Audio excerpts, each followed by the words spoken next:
É tempo de despartidarizar o Conselho Constitucional, reduzindo-se o número de juízes conselheiros designados pela Assembleia da República, permitindo-se a sua designação por outras entidades como os Conselhos Superiores das Magistraturas Administrativas e do Ministério Público e organizações relevantes profissionais da nossa sociedade, como é o caso da própria Ordem dos Advogados de Moçambique, afastando-se as inevitáveis desconfianças da sociedade sobre a integridade.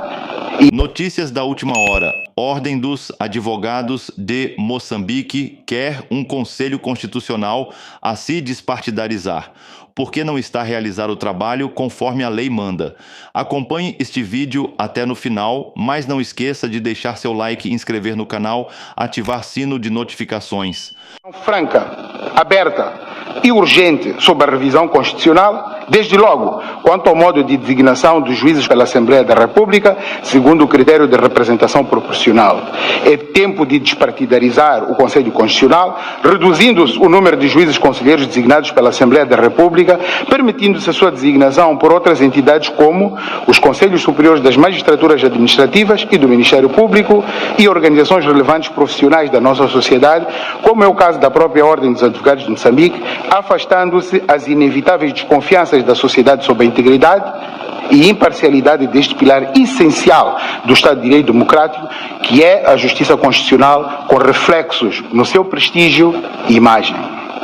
Por outro lado, e como temos vindo a aludir, a revisão constitucional deve abarcar ainda o alargamento das entidades com legitimidade para provocar decisões sobre declarações de inconstitucionalidade das leis ou ilegalidade dos atos normativos dos órgãos do Estado, transformando-se o Conselho Constitucional em Tribunal Constitucional, operando assim como guardião dos compromissos constitucionais expressos,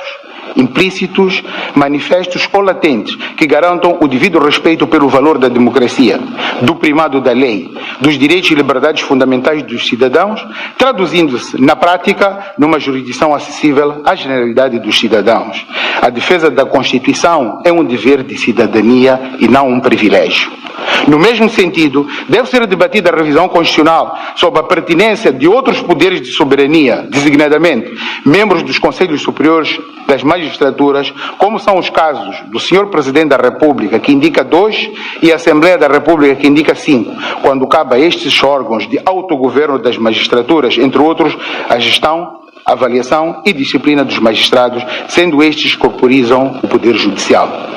Devemos definitivamente distanciar o poder político do poder judicial, sob pena de evoluirmos para uma situação em que o poder judicial deve apresentar relatórios das atividades ao poder legislativo. É importante introduzir na organização judiciária administrativa os tribunais regionais de recurso